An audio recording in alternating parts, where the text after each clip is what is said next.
Well, here is an activity for you that will make you feel as young as your kids do. The Big Bounce America is in North Ridgeville this weekend. It's loaded with obstacles and inflatables, and of course, you can have a lot of fun there. Oh my gosh. Yeah, they don't believe you. Right.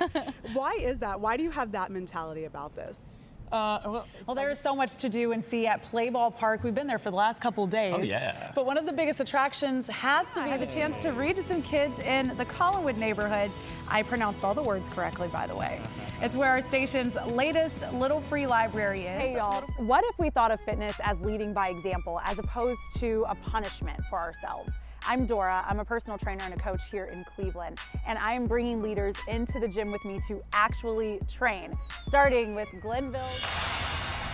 Hi, Russ and Sarah. Right now, what we're seeing, we're on the boat dock here in Vermilion, and you can These see pets, and these are some of the adoptable ones. These are just 9 of the ones that are available right now at the City Kennel. You've given them a home, and you know you can't put a price on that.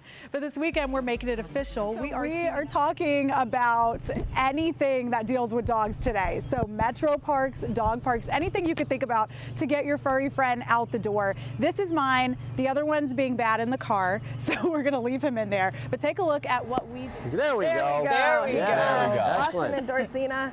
Yeah, we need the sun. I was holding back a little bit because I didn't want to show off in front of you guys. Appreciate it. So there's that no problem. Well, there is so much to do and see at Play Ball Park. We've been there for the last couple of days. Oh, yeah. But one of the biggest attractions has to be the T-Mobile zip line. Michael has firsthand experience about that. Yes, I sure do. Mm-hmm. You were in downtown. It was called Pies from Nowhere. Pies from nowhere. Yeah, it was about the sit-ins and how a woman named Georgia made all this food but wouldn't tell anybody where it was coming from because it was people that weren't supposed to be making food, but Gotcha. she was doing it to raise money. Dorsina, I love that. Yeah, it was fun. That looks a lot of fun. Yeah, oh my the gosh. kids are very into the books. Very so that was, cool. That was good. Awesome, awesome, awesome. The air show is kicking off, and it's going to be going on until Monday. There's a lot of things to see and do, of course, and we're talking, if you keep your eyes on the sky, you'll be pretty pleased with what you see. Oh my gosh, I know. I think I told you before, it rattled my soul when I was taking a hike downtown Those the exact day before words, yesterday. yes. Yeah, I mean, you could feel it.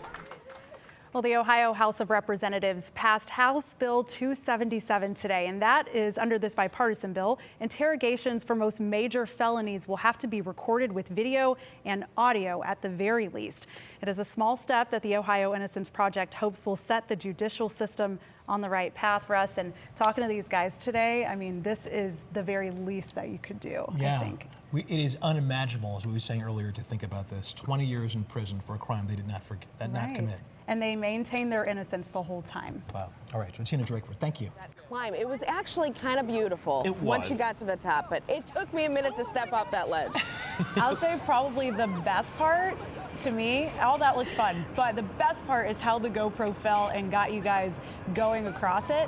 I mean, I'm a photojournalist too, and so like that is perfect. You couldn't have planned that. Yeah, it was a absolutely. lot of fun, really cool, great views of Cleveland. Again, if you have an opportunity to participate and do that. Now, it's important to note that until a judge rules the city has completely followed the consent decree, we'll continue to see these reports come out. Russ? Dorsina, let's go back to that report card for a second. Would the term non-compliance equal a failing grade?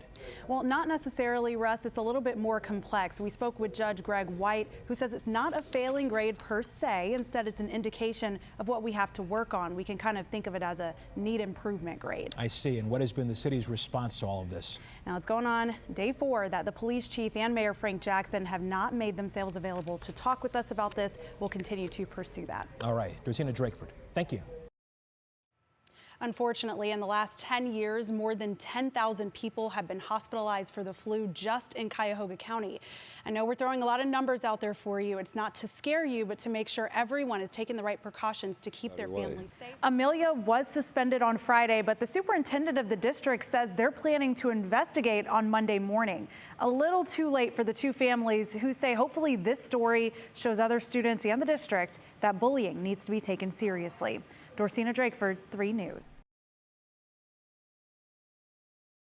Is here with that part of the story, Dorsina. And you guys can imagine there are a lot of mixed emotions here. I mean, there's a lot going on and there's a lot involved, but of course there is history associated with Collinwood, but both presidents of either alumni association say overall it is about the children. I can understand why Glenville would be happy, but you can understand probably why the people in the Collinwood area might not be happy.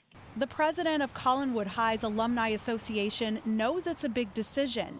2 schools holding history in their own right, but one option to do what's best for the kids. Back when it was built in the 1930s, it was the flagship school of not only of the Cleveland education system, but this part of the country. But years later, dwindling population is leaving thousands of empty seats, meaning change has to be next on the lesson plan. Something Sharon Dozier from Glenville High's Alumni Association couldn't be happier about. We have been waiting to hear the outcome, and I know our councilman is happy, our students are happy, and I am ecstatic. She says it's not about a school rivalry. The real competition is what students will face outside of the classroom. Our students have been lacking in a lot of their extracurricular activities, such as vocation.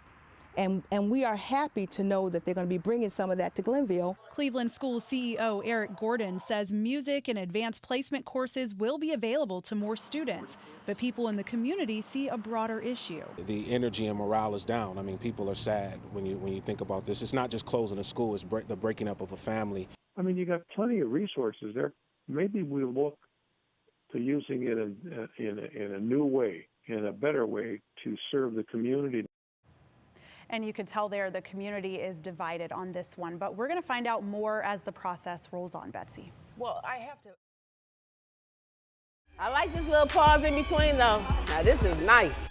This is Leaders Who Train, where I invite Cleveland leaders to sweat I can't. and share what leadership means. For Holloway, it's about Remembering my why. And also, when you partner with a good person, it helps you push through those moments when you feel like you're struggling. She gives me momentum to keep going.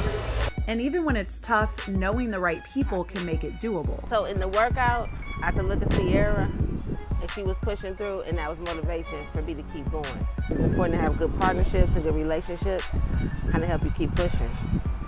You may be a little hesitant or, but once you push through, it feels good. Good job.